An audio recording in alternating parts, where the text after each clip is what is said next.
चलिए स्टार्ट करते हैं। आयनाइजेशन एंथैल्पी स्टार्ट किए थे लास्ट क्लास में ना, कुछ देखे थे अपन उसमें, स्टार्ट कर दिया था। मेरे ख्याल से अपन फर्स्ट सेकंड आयनाइजेशन भी लिखे भी थे ना। हाँ, वो वैल्यूज मैंने आपको कहा था कि याद नहीं रखनी है, बट अपन कुछ अभी पॉइंट्स लिखेंगे तो वो वैल्यू कंपैरिजन करते हुए पॉइंट्स लिखेंगे, है ना। जैसे मैंने आपको एग्जांपल Fe2 और Fe3 का बताया भी था एक, है ना।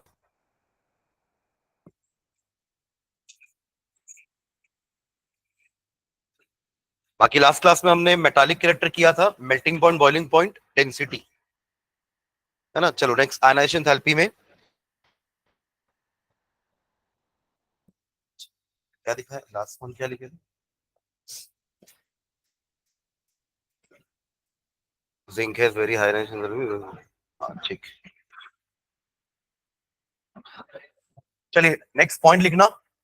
चलो चलो चलो, नेक्स्ट पॉइंट लिखेंगे। In a given series, in a given series, in a given series, the difference in the ionization enthalpies in a given series, the difference in the ionization enthalpies between any two successive d block elements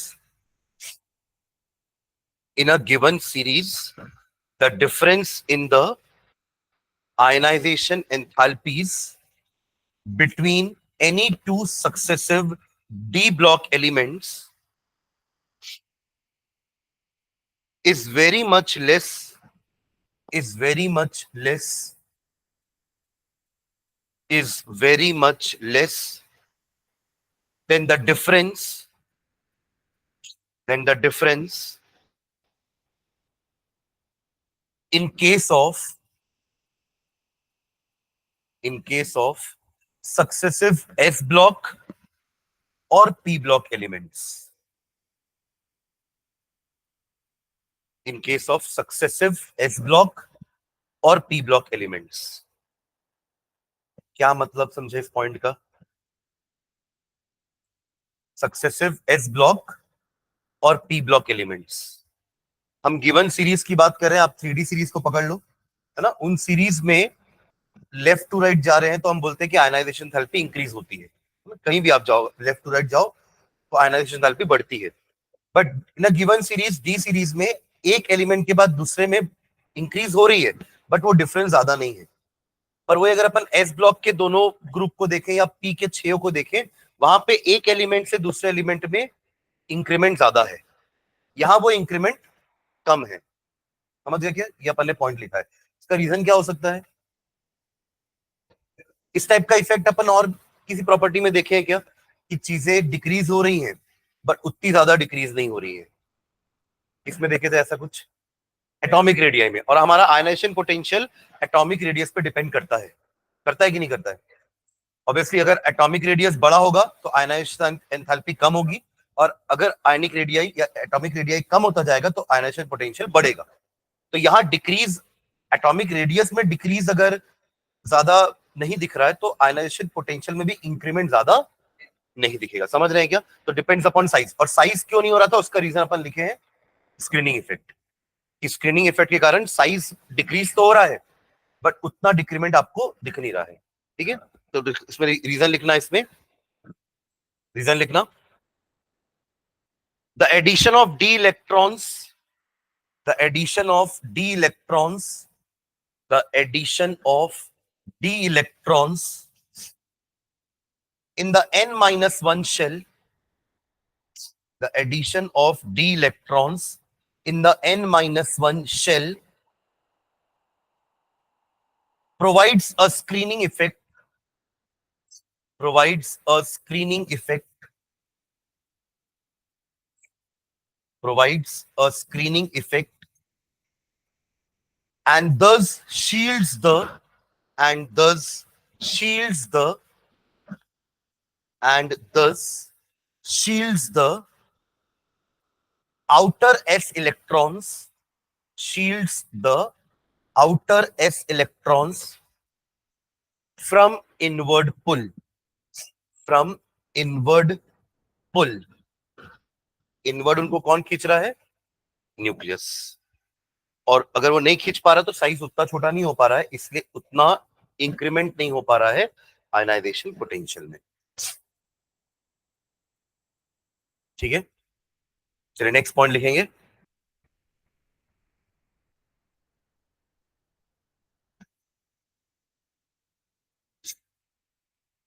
हाँ, लिखना इसमें, there is a fall in second ionization enthalpy, there is a fall in second ionization enthalpy, there is a fall in second ionization enthalpy from Cr बोले तो chromium, Cr to Mn, chromium to manganese, and from Cu to Zn, copper to zinc, copper to zinc। Observe करो वो values जो आपने last class में लिखी थी, किसको देखना है आपको? सेकेंड आयनाइजेशन एंथैल्पी देखनी है, दिख रहे हो क्या? सेकेंड आयनाइजेशन एंथैल्पी देखनी है अपन को। तो देखो 1235 थी, बढ़ के 1309 हुई, बढ़ के 1414 हुई, बढ़ के 1592 हुई, अब डिक्रीज हो गई। यहाँ पे दिख रहा आपको कि कैसे वो 1592 थी किसके केस में? क्रोमियम की सेकेंड आयनाइजेशन एंथैल्पी, और मैंगनीज में वो फॉल होकर कितनी हो गई? 1509 है ना। और same is happening in the copper and zinc. Copper में कितना था? 1958, और जिंक में वो ड्रॉप होके हो गई 1734।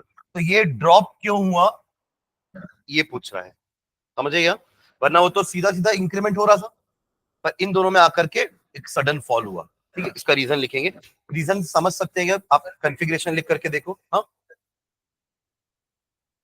करके देखो, आप कंफिग्रेशन लिख के देखो। ये देखो, सेकंड आयनाइजेशन एंथैल्पी मतलब क्या है? सेकंड इलेक्ट्रॉन निकालना है।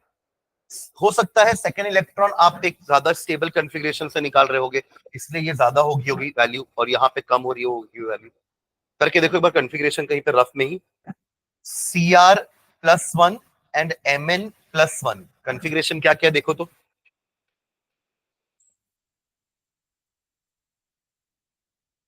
जरूर क्रोमियम और कॉपर एक स्टेबल कॉन्फ़िगरेशन एक्वायर कर रहे होंगे, तभी दूसरा इलेक्ट्रॉन निकालने के लिए एनर्जी ज्यादा देनी पड़ रही है। आप समझ रहे हो क्या मैं क्या बोल रहा हूँ? Cr+ क्या होगा?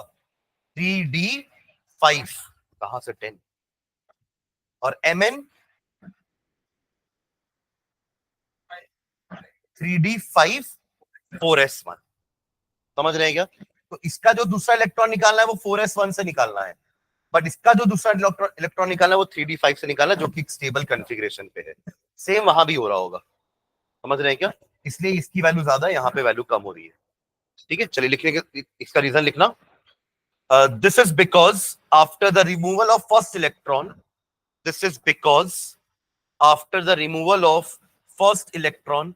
मैंने आपको चैप्टर चालू होने से पहले भी कहा था ना कि बहुत सारे रीजंस हमें उनके इलेक्ट्रॉनिक कॉन्फ़िगरेशन से मिल जाएंगे, सुन रहे हैं क्या? This is because after the removal of first electron, comma, Cr and Cu, chromium and copper, acquire a stable configuration, acquire a stable configuration, acquire a stable configuration। Bracket में लिखना D5 and D10, stable configuration, bracket में D5 and D10, D5 and D10। And the removal of second electron is very difficult, and the removal of second electron is very difficult, the removal of second electron is very difficult। ठीक है, हाँ, अगर पर Mn का आप third ionization enthalpy देखोगे ना तो वो हायर होगा। देखो एक बार वैल्यू, Mn का थर्ड आयनाइजेशन एंथैल्पी हायर है 2990 आपका Cr का था, देख रहे हो वैल्यू है ना। Cr में हमने वैल्यू क्या लिखी है? 2990, और Mn में क्या लिखे? 3260, मतलब बढ़ रही है ना वैल्यू, और ये ज्यादा होनी भी चाहिए क्योंकि आप थर्ड इलेक्ट्रॉन 3d5 से निकालने वाले हो। नहीं, अरे पहला 4s2 से निकाले, दूसरा भी 4s से ही निकालोगे, बट अब कहां से निकलने वाला तीसरा electron, third ionization enthalpy Td5 से। जस्ट लाइक जैसे अभी क्रोमियम के साथ हो रहा है, कॉपर के साथ हो रहा है, वैसा ही उस समय किसके साथ होगा, Mn के साथ। समझ रहे हैं क्या? बट वो उसकी थर्ड आयनाइजेशन एंथैल्पी होगी, मतलब वहां पे तीसरा इलेक्ट्रॉन निकालना मुश्किल है और क्रोमियम कॉपर में दूसरा निकालना मुश्किल था। तो जितना मुश्किल होगा उतनी ज्यादा एनर्जी देनी पड़ेगी। ठीक है, तो नेक्स्ट पॉइंट मैंगनीज के बारे में, थर्ड आयनाइजेशन एंथैल्पी, आप डेल IH3 भी लिख सकते हो अगर आपको समझ में आ रही है चीजें तो। ठीक है, इसी का मतलब है थर्ड आयनाइजेशन एंथैल्पी, सारे वर्ड्स लिखे इसमें, 3 लिखा है थर्ड के लिए, I for ionization and H for enthalpy. Third ionization enthalpy of Mn, manganese, Mn is very high because the third electron has to be removed from the third electron has to be removed from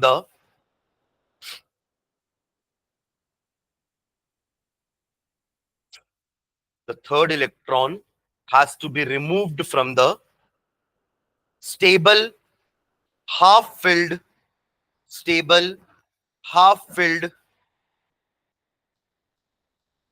3d orbital, stable half-filled 3d orbital। अब वो 3d5 में है ना, ठीक है।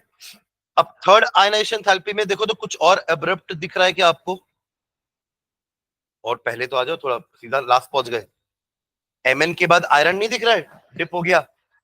जैसे अभी Cr से Mn में और कॉपर से जिंक में हमको फॉल दिखा था, वैसा ही कुछ फॉल तो अभी आपको Mn से आयरन में दिख रहा होगा। दिख रहा है कितना है Mn का थर्ड आयनाइजेशन एंथैल्पी 3260 अभी लिखे अपन, और आयरन का इससे ज्यादा होना चाहिए था, हमको लग रहा था कि ये तो इंक्रीज हो रहा है लेफ्ट, बट आयरन का कितना हो गया 2962, यानी कि उसका थर्ड इलेक्ट्रॉन निकालना आसान होगा, मतलब यानी अगेन वो एक कोई स्टेबल कॉन्फ़िगरेशन अटेन कर रहा होगा ऐसा करके, जैसे अभी मैंगनीज और जिंक के साथ हो रहा था। समझ रहे हैं क्या? तो next point, third ionization enthalpy for change from third ionization enthalpy for change from third ionization enthalpy for change from Fe2 plus to Fe3 plus, third ionization enthalpy for change from Fe2 plus to Fe3 plus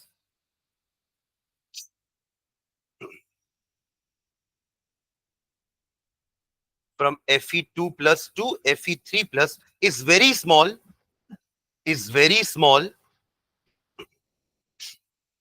because loss of third electron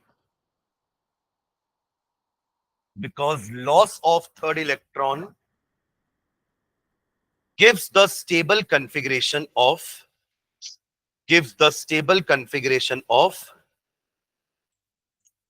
3d5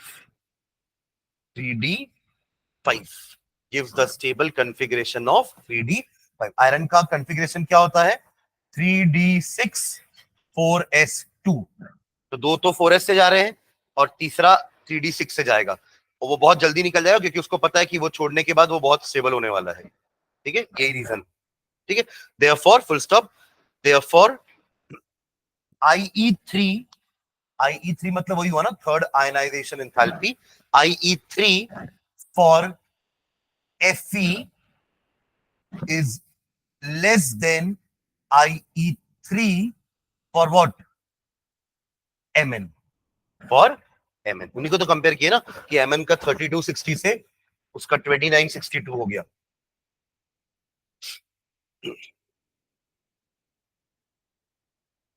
ठीक है, अब आपके जो कुछ elements है ना, कुछ की ऑक्सीडेशन स्टेट +2 ही हाईएस्ट है, उसके ज्यादा और इलेक्ट्रॉन वो लूज नहीं कर पा रहे हैं। उसका रीजन क्या हो सकता है कि उनका थर्ड आयनाइजेशन एंथैल्पी बहुत हाई होगा। जैसे आप देखना आपके थर्ड आयनाइजेशन एंथैल्पी में आप आगे आगे और जाओगे तो 3400 है ना, 3500, 3800, देख रहे हैं लास्ट के तीनों का, निकल कॉपर जिंक, इनका थर्ड इलेक्ट्रॉन निकालने के लिए आपको इतनी एनर्जी देनी पड़ेगी, इसलिए इनकी 2 ही मैक्सिमम ऑक्सीडेशन स्टेट होती है।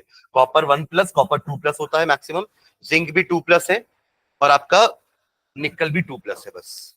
हाँ, बीच में मैंगनीज वैंगनीज है, 7 तक जाएंगे अपन, वो ऑक्सीडेशन स्टेट प्रॉपर्टी पढ़ेंगे तो समझेंगे वहां पे, ठीक है। तो एक पॉइंट उसके लिए लिखना, the high values of third ionization enthalpy, the high values of third ionization enthalpies, the high values of third ionization enthalpies for copper, nickel and zinc, symbol लिख लेना, for copper Cu, nickel Ni and zinc Zn, explains why they show explains why they show a maximum oxidation state of +2.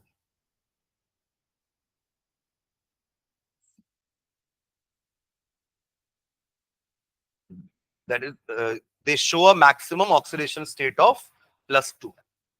+3 होने के लिए बहुत energy देना पड़ेगा उनको तीसरा इलेक्ट्रॉन निकालने के लिए, ठीक है। The value of third ionization enthalpies for copper, nickel and zinc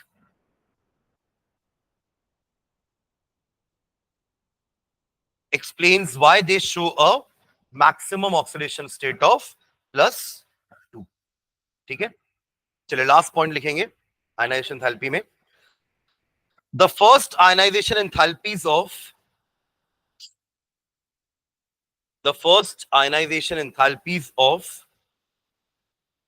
5D elements, the first ionization enthalpies of 5D elements are higher as compared to those of 3D and 4D, are higher as compared to those of 3D and 4D. The first ionization enthalpies of 5D elements are higher as compared to those of 3D and 4D elements. Full stop. This is because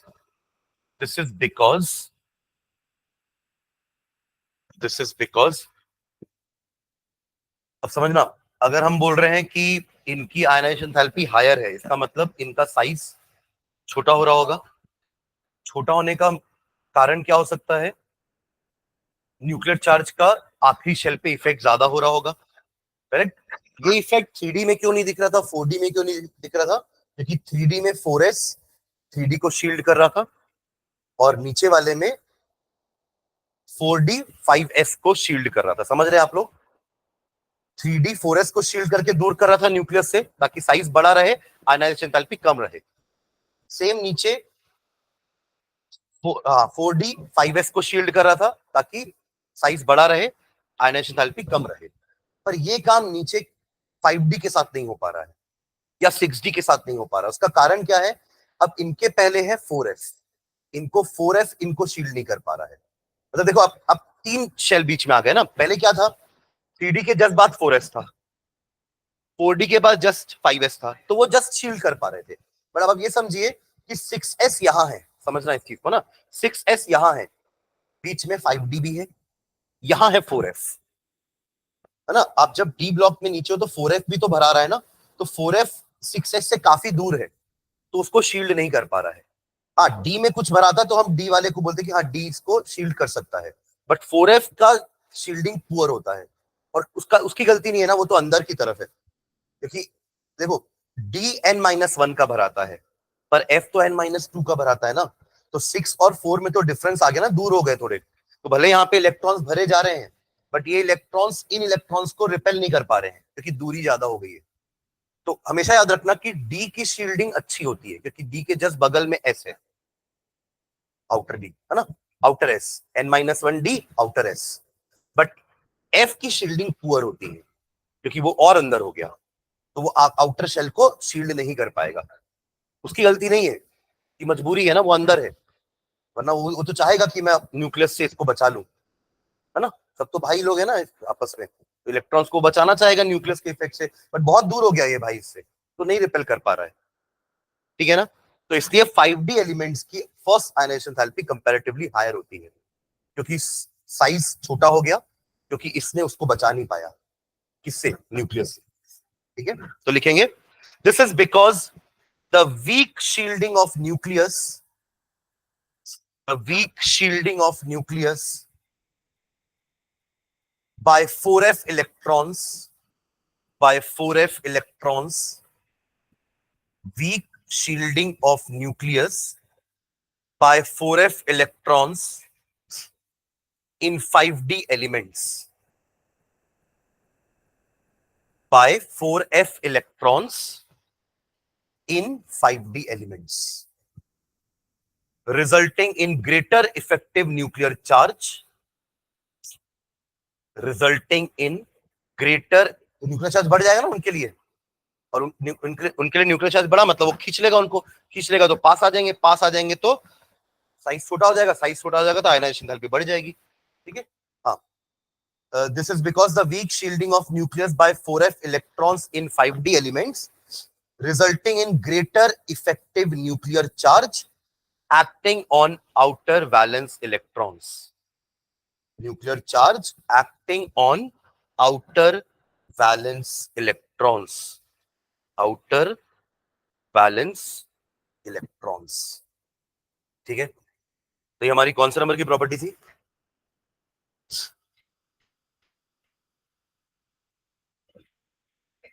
Fifth. Next 6 oxidation states. Oxidation states. Oxidation states.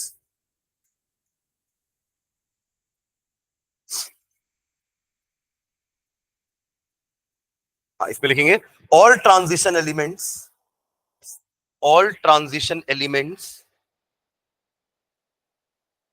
except the first and the last member of the series. All transition elements except the first and the last member of the series, except the first and last member of the series, exhibit a number of oxidation states. Exhibit a number of oxidation states. Exhibit a number of oxidation states.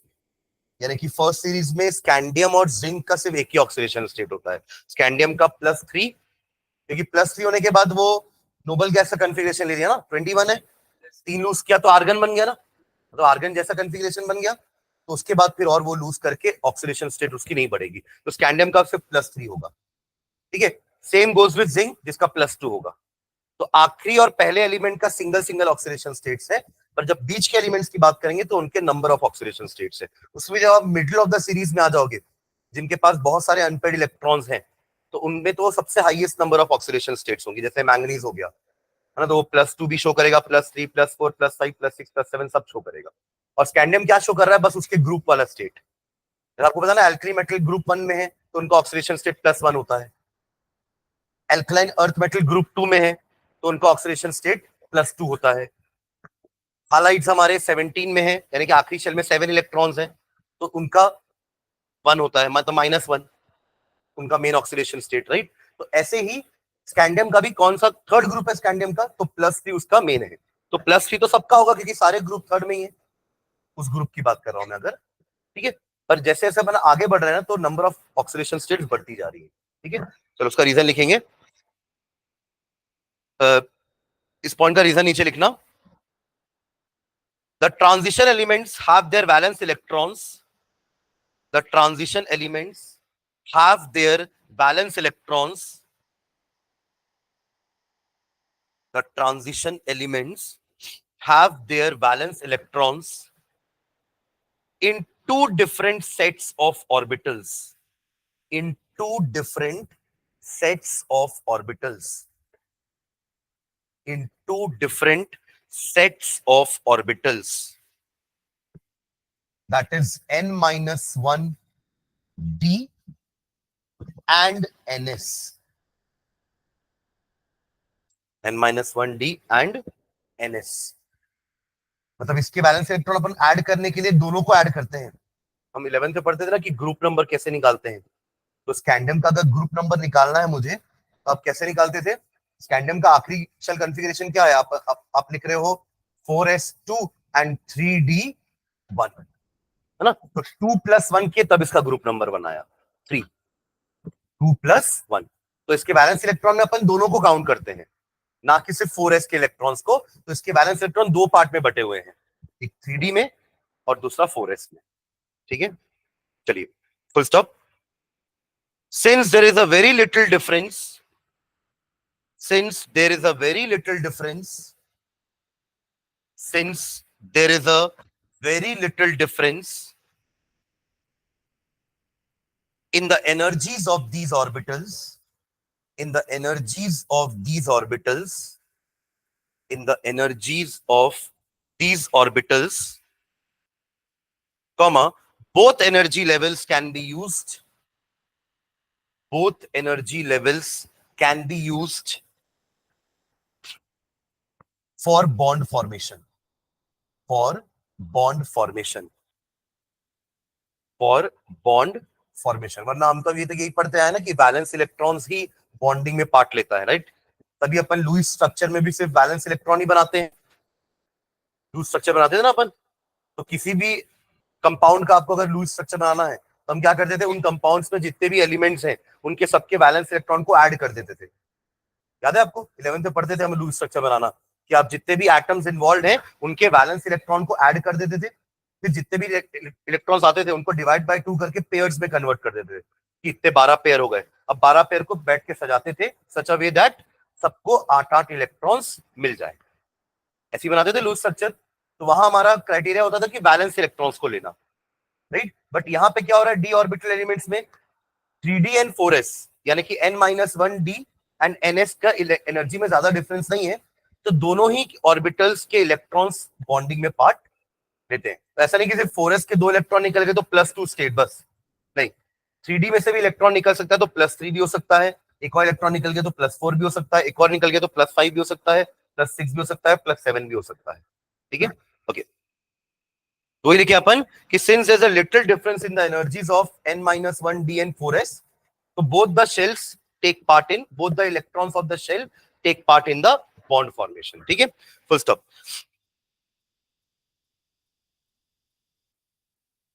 Next line में लिखना अगला point, the most common oxidation state of, the most common oxidation state of, the most common oxidation state of 3d series, 3d series is +2, is +2, is +2, क्योंकि 4s2 तो दोनों ही सारे छोड़ेंगे। सबके पास 4s2 है ना, 3d सीरीज की बात कर रहे हैं अपन, तो 4s2 तो सभी छोड़ेंगे, तो 2 +2 तो सबकी होगी, स्कैंडियम को छोड़ के। क्यों स्कैंडियम की नहीं होगी? क्योंकि 2 छोड़ने के बाद उसको पता है कि अगर वो एक और छोड़ दे तो वो आर्गन का कॉन्फ़िगरेशन अटेन कर लेगा, तो वो सिर्फ 2 छोड़ करके खुश नहीं बैठेगा। समझ रहे कि ये स्कैंडियम का लिखा हुआ है ना, तो ये 2 छोड़ देता तो Sc2+ बना, और उसको पता है कि ये छोड़ने के बाद वो आर्गन बनने वाला है, तो इसलिए उसका +2 भी नहीं होता, सिर्फ +3 होता है। और बाकियों का +2 is the common oxidation state. ठीक है, +2 except, except scandium Sc, bracket में +3, इसका क्या होता है?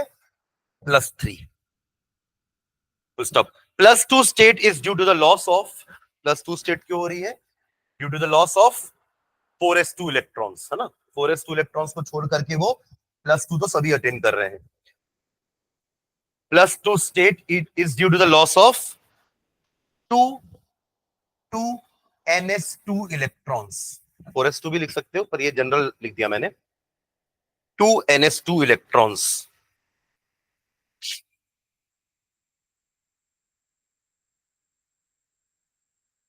ठीक है, नेक्स्ट पॉइंट, नेक्स्ट पॉइंट लिखेंगे,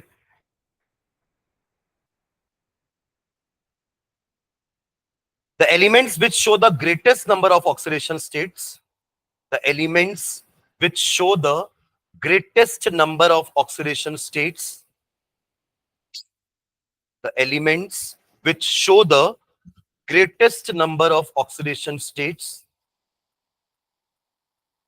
occur in or near the middle of the series. Occur in or near the middle of the series. Occur in or near the middle of the series. Full stop. For example, point का मतलब समझ गए ना कि series के जो middle elements है या जो मिडिल के पास वाले एलिमेंट्स है वो एलिमेंट्स ही सबसे ज्यादा ऑक्सीडेशन नंबर्स या ऑक्सीडेशन स्टेट्स शो करते हैं. For example, Mn shows Mn manganese. Mn shows all oxidation states from Mn shows all the oxidation states from +2 to +7. +2 to +7. So stop. The lesser number of oxidation states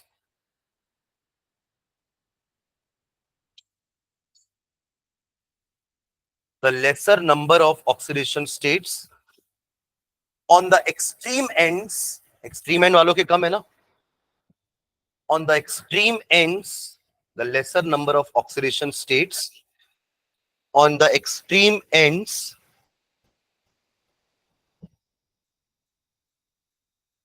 are either due to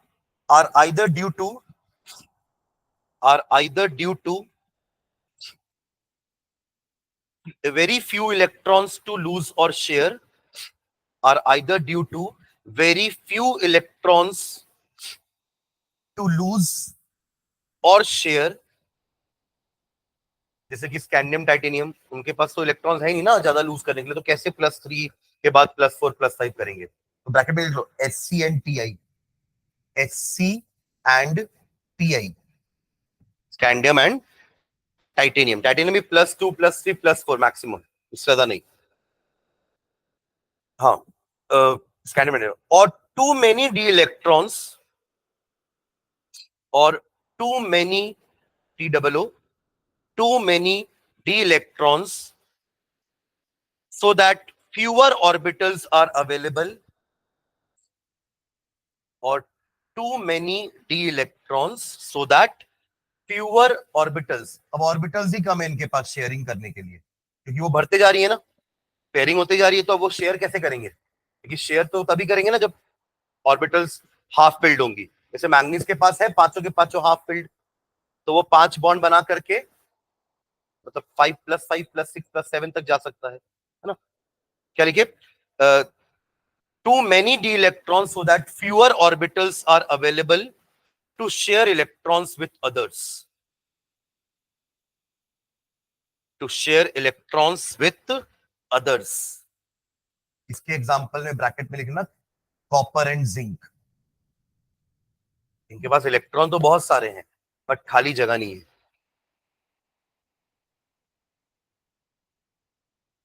ठीक है, next point. The maximum oxidation states of reasonable stability. The maximum oxidation states of reasonable stability in 3D series stability. मतलब ऐसा नहीं ना कि electron lose करते जा रहे हैं बट वो जो स्टेट अचीव किए हैं उसमें वो स्टेबल ही नहीं है ना, उनको स्टेबल भी रहना जरूरी है उस स्टेट में रह करके. ठीक है, तो the maximum oxidation states of reasonable stability in 3D series is equal to the sum of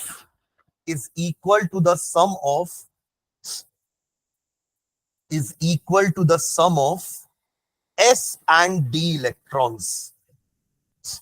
Is equal to the sum of S and D electrons up to Mn, up to manganese, up to Mn, manganese. देखो manganese के पास कितने electrons हैं? 4s2 और यहाँ पे 3d5, तो 5 + 2 तो Mn + 7 तक मैक्सिमम शो करेगा. वही उसकी आखिरी ऑक्सीडेशन स्टेट है जिसमें वो रीजनेबल स्टेबल रह सकता है, +8 नहीं कर पाएगा। समझ रहे हैं क्या? तो ऐसा स्कैंडियम से लेकर के Mn तक यही हो रहा है। जैसे आप क्रोमियम की भी देखेंगे ना, तो क्रोमियम की भी इतनी होगी लगभग 3d5 4s1, यानी कि +6 तक। उसके बाद की ऑक्सीडेशन स्टेट में वो स्टेबल नहीं है। ठीक है, okay. Reasonable stable in the 3D series is equal to the sum of s and d electrons up to Mn, followed by an abrupt decrease, followed by an abrupt decrease, followed by an abrupt decrease,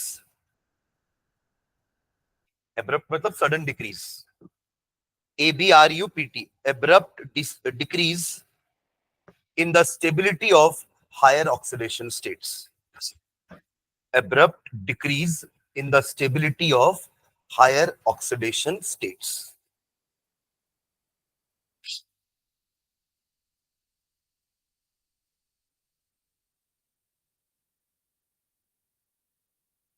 stability of higher oxidation state मतलब आगे जाके Mn के बाद अगर आप iron में जाओगे, है ना, उसके बाद कोबाल्ट में जाओगे, निकल में जाओगे, तो उनकी हायर ऑक्सीडेशन स्टेट ऐसे प्लस करके नहीं निकालेंगे, उनके बाद फिर डिक्रीज होने चालू हो जाएगी।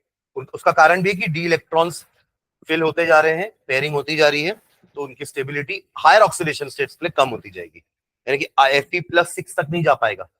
या Fe के पास तो कितने इलेक्ट्रॉन्स होंगे? 3d6 4s2, तो क्या वो +8 तक छोड़ना जाएगा? ठीक है, +8 उसकी हायर ऑक्सीडेशन स्टेट नहीं होगी, उसकी तो +3 ही है। ठीक है, ओके। नेक्स्ट अगला पॉइंट लिखेंगे, in a group of D block elements, in a group of D block elements, अब ग्रुप की बात करें ना, अभी तक अपन एक सीरीज की बात कर रहे थे, we are talking about a group, vertical column. In a group of D block elements, the higher oxidation states are more stable, the higher oxidation states are more stable for heavier elements, for heavier elements, the higher oxidation states are more stable for heavier elements। मतलब 3D के हो सकता है +6 +7 वाली state उतनी stable नहीं होगी, पर उन्हीं के नीचे 4D और 5D सीरीज वाले एलिमेंट्स जो हेवियर है उनसे, उनकी +6 या हायर ऑक्सीडेशन स्टेट्स इनसे ज्यादा स्टेबल होगी। फॉर एग्जाम्पल, फुल स्टॉप डाल के लिखना, for example, for example in group 6, in group 6, in group 6, group 6 किसका है?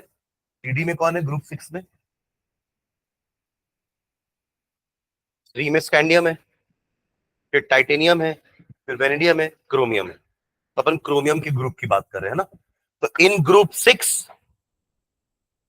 MO मोलिब्डेनम, ब्रैकेट में 6 लिखना, ये उसका ऑक्सीडेशन स्टेट है ना, रोमन नंबर बता रहे हैं, एंड W टंगस्टन, उसका oxidation state 6, are found to be more stable, are found to be more stable, are found to be more stable than Cr6, then Cr6, then Cr6। समझे इसका मतलब? 3D में Cr है, 4D में molybdenum है, 5D में tungsten है, ये दोनों इससे हेवियर है क्रोमियम से, तो इनकी higher oxidation state is more stable than this, तभी अपन डाइक्रोमेट को यूज करते हैं as an oxidizing agent. Oxidizing agent कौन होंगे? हाँ, ऑक्सीडाइजिंग एजेंट कौन होते हैं? हाँ, जो सामने वाले को ऑक्सीडाइज करे ना, खुद रेड्यूस होंगे, तो रेड्यूस करके मतलब इलेक्ट्रॉन गेन करेगा, ताकि क्योंकि वो +6 में स्टेबल नहीं है, वो इलेक्ट्रॉन गेन कर लेगा, है ना, ताकि वो +6 से हट जाए, क्योंकि वो हायर ऑक्सीडेशन स्टेट में स्टेबल नहीं है, और इलेक्ट्रॉन गेन करने के बाद उसका ऑक्सीडेशन नंबर कम हो जाएगा, +5 हो जाएगा, बिकॉज उसकी हायर ऑक्सीडेशन स्टेट स्टेबल नहीं है। दैट इज वाई हम dichromate is use as an oxidizing agent.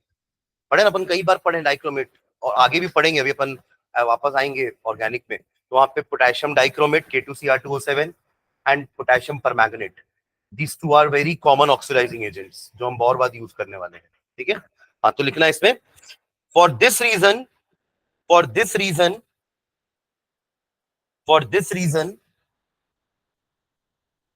Cr6, for this reason, Cr6 in the form of dichromate, dichromate में देखो तो Cr का ऑक्सीडेशन स्टेट 6 ही होता है क्या?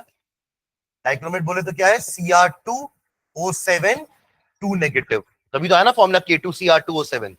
यहाँ पे देखो क्रोमियम का ऑक्सीडेशन स्टेट कितना है बताओ तो, कहीं ऊपर मार्जिन में करके देखो कितना आएगा। ये टोटल 14 हो जाएगा, -14, और ये आप 2x ले लो इज इक्वल्स टू -2, -14 उधर जाएगा तो +14, +14 -2 विल बी 12, तो x कितना आएगा? 6, यानी कि क्रोमियम की ऑक्सीडेशन स्टेट डाइक्रोमेट में +6 है और वो उसमें स्टेबल नहीं है, तभी तो वो ऑक्सीडाइजिंग एजेंट की तरह बिहेव कर रहा है। वो अपना इलेक्ट्रॉन क्या करेगा? गेन कर लेगा सामने वाले से और उसको ऑक्सीडाइज कर देगा और खुद रिड्यूस होके एक लोअर ऑक्सीडेशन स्टेट में चला जाएगा जहां पे वो भी खुश रहेगा। कौन? डाइक्रोमेट भी। ठीक है, मतलब अपन को लग रहा है कि डाइक्रोमेट हेल्प कर रहा है, पर डाइक्रोमेट तो अपना ही मतलब ढूंढ रहा है। समझ रहे हैं क्या? मतलब वो उससे इलेक्ट्रॉन लिया तो वो खुश हो गया कि डाइक्रोमेट मेरी हेल्प कर रहा है ऑक्सीडाइज करने में, बट वो ये नहीं देख रहा कि डाइक्रोमेट का भी उसके पीछे उसका एक स्वार्थ छुपा हुआ है कि वो भी स्टेबल होना चाह रहा है ना? पूरी दुनिया ही ऐसी है। ठीक है, चलो आगे बढ़ते हैं। हाँ, क्या लिखे? In the form of dichromate is a stronger oxidizing agent, is a stronger oxidizing agent, is a stronger oxidizing agent in acidic medium। Acidic लेते हैं, उधर एल्कलाइन लेते हैं KMnO4 को, और इसको एसिडिफाइड K2Cr2O7 लेते हैं। In acidic medium, stronger oxidizing agent in acidic medium, whereas MOO3 ये मोलिब्डेनम के ऑक्साइड्स हैं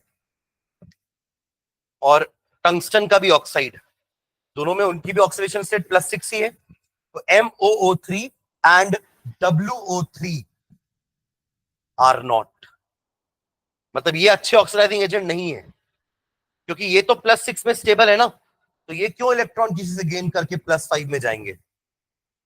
समझ रहे क्या? तो इसलिए ये अच्छे ऑक्सीडाइजिंग एजेंट नहीं है, जबकि ये भी उसी ग्रुप के हैं, उसी ग्रुप के ना, Cr के ग्रुप के ये भी, तो इनको भी अच्छा ऑक्सीडाइजिंग एजेंट होना चाहिए था। ठीक है, ओके, आर नॉट।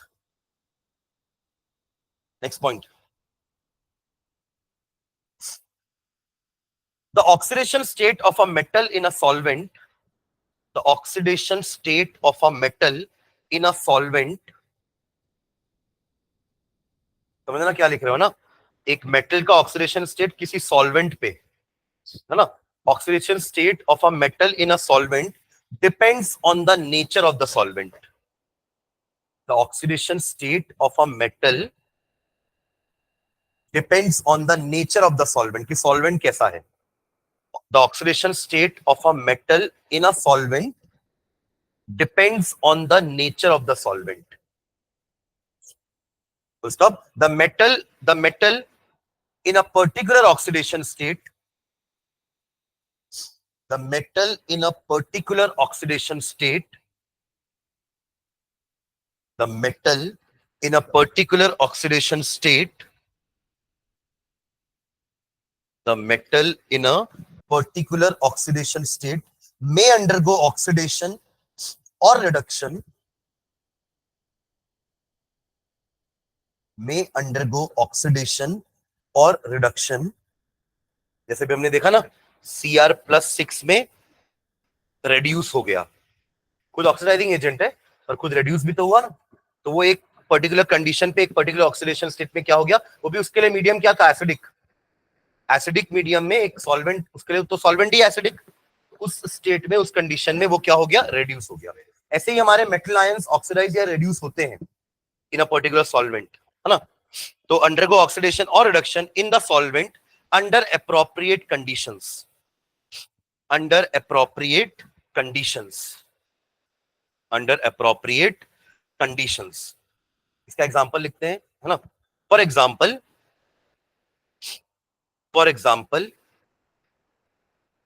Cu+1 या Cu+, है ना, Cu+ is unstable in water.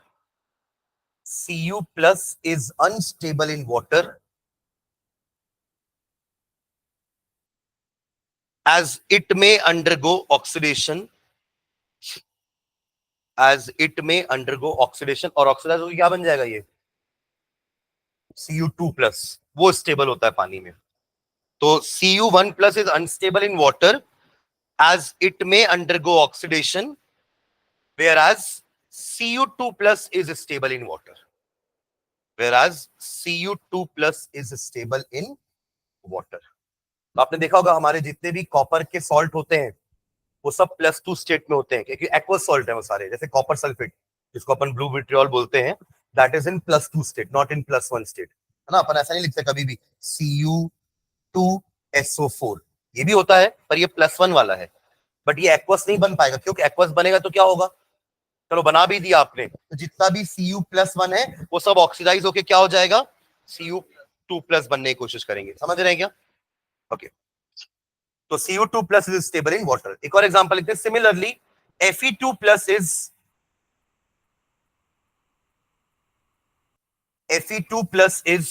unstable in aerated water. AREATED. Aerated water मतलब क्या होता है? हाँ, जिस पानी में आपका गैस डिसॉल्व हो उसको अपन एरिएटेड, जैसे आपका एरिएटेड ड्रिंक नहीं बोलते, CO2 डिसॉल्व हो तो सोडा हो गया वो. तो ऐसे और भी कोई अगर एयर, तभी तो नाम पड़ा ना एरिएटेड वाटर, ऐसा वाटर जिसमें कुछ ना कुछ एयर डिसॉल्व है. ठीक है, तो क्या लिखिए, Fe2 positive is unstable in aerated water as it undergoes oxidation in it. As it undergo oxidation in it. यही तो कोरोजन है. क्या बोलते हैं,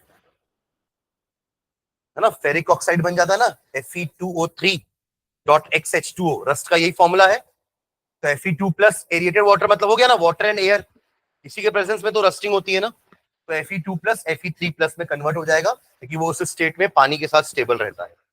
Fe2 plus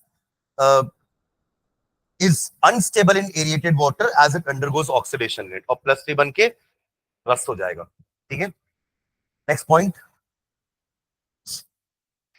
If the element exists in more than one oxidation state, if the element exists in more than one oxidation state, if the element exists in more than one oxidation state,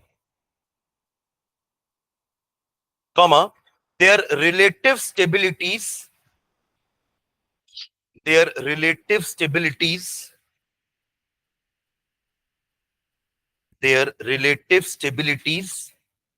can be known from the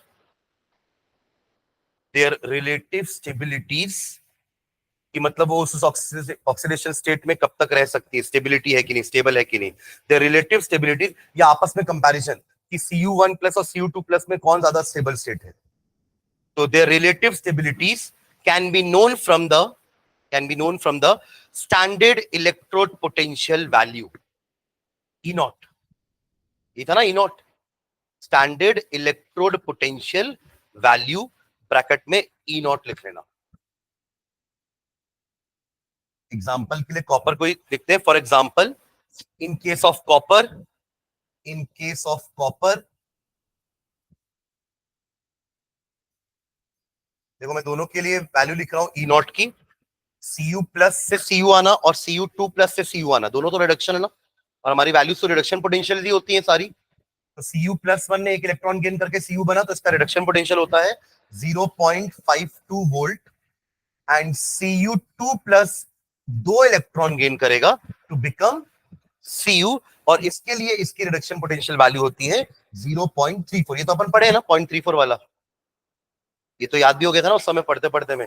zinc और copper का जो अपन ने Daniel cell बनाया था तो उसमें उसका 0.76 था और इसका 0.34 था, ऐड होके 1.1 वोल्ट आता था उस सेल का potential. E0 cathode minus E0, जिसमें ये कैथोड था और वो एनोड था, और उसकी वैल्यू रिडक्शन पोटेंशियल नेगेटिव थी.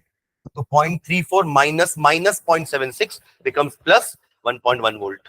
याद आ रहा है उसकी, क्योंकि ऑक्सीडेशन पोटेंशियल पॉजिटिव होती है.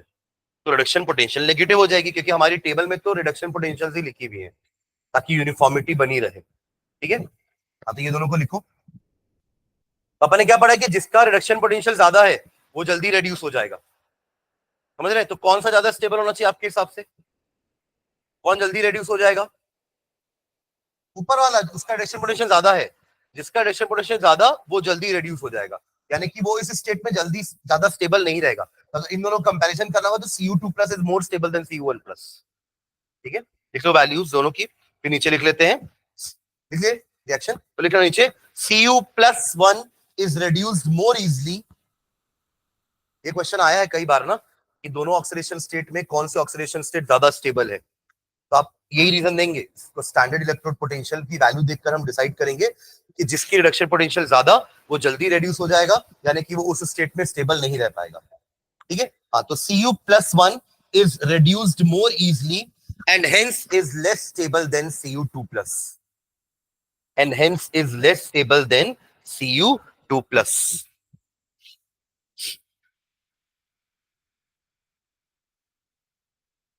ठीक है,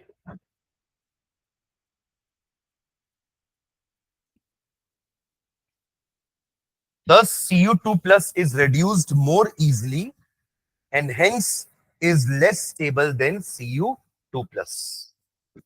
Cu+1 is reduced more easily क्योंकि उसके रिडक्शन पोटेंशियल की वैल्यू ज्यादा है,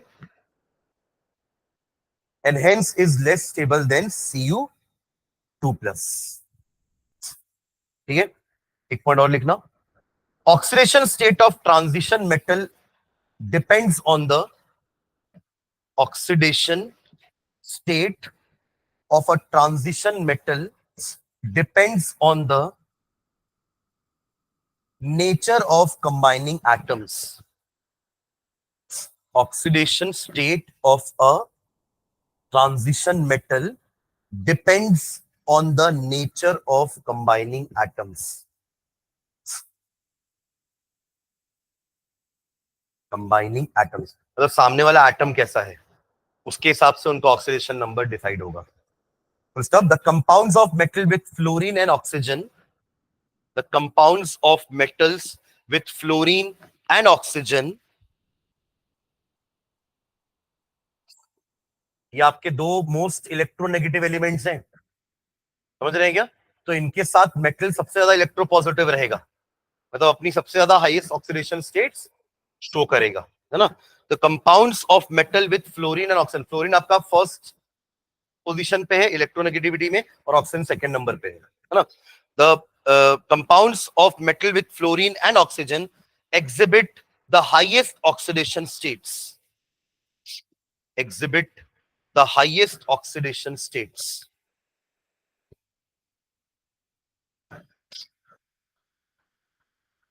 exhibit highest oxidation states as fluorine and oxygen are, as fluorine and oxygen are small in size, small in size, and the most electronegative elements, and the most electronegative elements, and the most electronegative elements। ठीक है, इसी में एक सब heading डालना, oxidation number में अपन property वही है, trends in the stability of, trends in the stability of higher oxidation states, trends in the stability of higher oxidation states of transition metal halides, of transition metal halides and metal oxides, transition metal halides and metal oxides। मतलब ये जब metal हालाइड्स बनाएंगे, यानी कि आप समझ लीजिए कि MX होते हैं आपके हालाइड्स और MO, इनके हालाइड्स और इनके ऑक्साइड्स। अभी अपन ने जो पॉइंट लिखा ना इसके ऊपर वाला, इसी से रिलेटेड तो था कि फ्लोरीन और ऑक्सीजन के साथ आपका मेटल सबसे ज्यादा हाईएस्ट ऑक्सीडेशन स्टेट्स शो करेगा और स्टेबल रहेगा। तो हम इन्हीं दोनों के साथ और बॉन्डिंग बना करके देखते हैं कि और मेटल आयंस कैसे बिहेव करते हैं when they react with halides या when they react with oxides. तो हम metal halides और metal oxides के ट्रेंड्स देखने वाले in the oxidation numbers states. ठीक है, trends in the stability of higher oxidation state of transition, metal halides and metal oxides. ठीक है, चलो उसको नेक्स्ट क्लास में करते हैं.